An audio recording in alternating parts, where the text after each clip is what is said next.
Today, I am going to show you one of the most easiest and fastest ways to transfer a photo onto wood. These pictures make perfect wedding gifts, Christmas gifts, birthday gifts, etc. The photo used needs to be printed on the thinnest piece of paper possible. I use printer paper. It can be black and white or colored. You will need a piece of wood for which the photo will be transferred onto. The wood I used was just a piece of pallet wood that I sanded.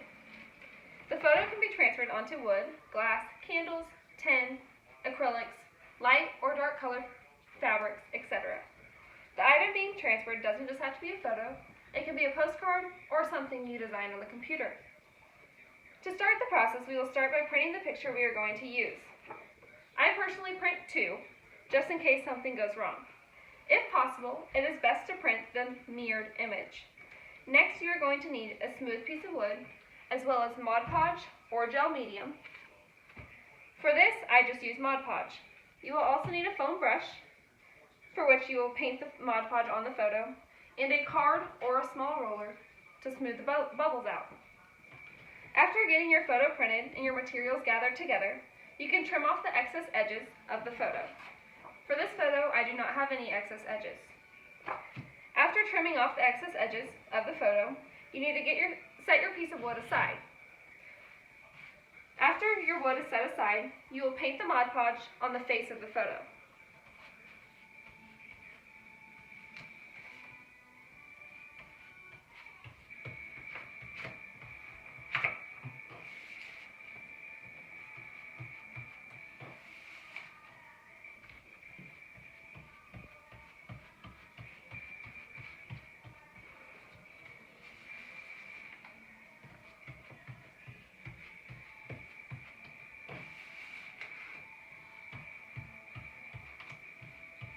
Once Mod Podge is painted on photo, you will then bring the wood back and pick up your photo carefully.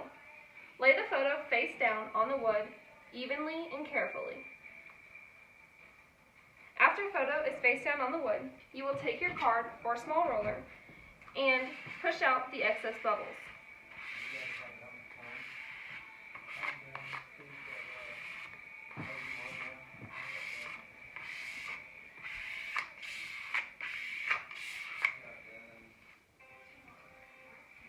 After the bubbles are all out, make sure the photo is pushed into the wood.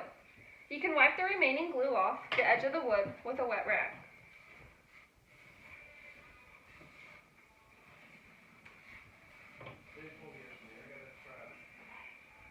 After all that, you will leave the image overnight or for at least 8 to 12 hours. After 8 to 12 hours, you will wet a dish rag and wring out as much water as possible, leaving just enough water to wet the picture. After the picture is wet enough, you will take the rag and rub in a circular motion, rubbing the paper off.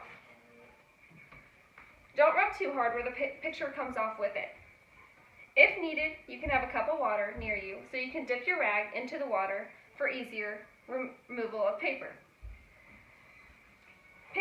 Once the paper is all off, you will see some white on the photo, but don't worry because once we do our second coat of Mod Podge, it will start to fade. Once you see there is no more paper left on the photo, wipe the photo down one more time with the rag. After cleaning off the rest of the paper and checking for extra, let the picture dry before the last coat of Mod Podge. I used a blow dryer for faster drying. Once fully dry, take foam brush and paint the Mod Podge on the photo in nice even strokes so there isn't lines when dry.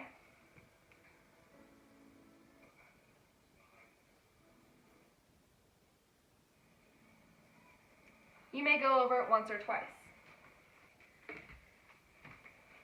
After applying Mod Podge on photo in even strokes, you can wipe excess Mod Podge off the wood once again. Once Mod Podge is dry, you can decorate it as you please. This will be what the ending project looks like. Thanks for watching, and I hope this helps those who find wood transferring hard.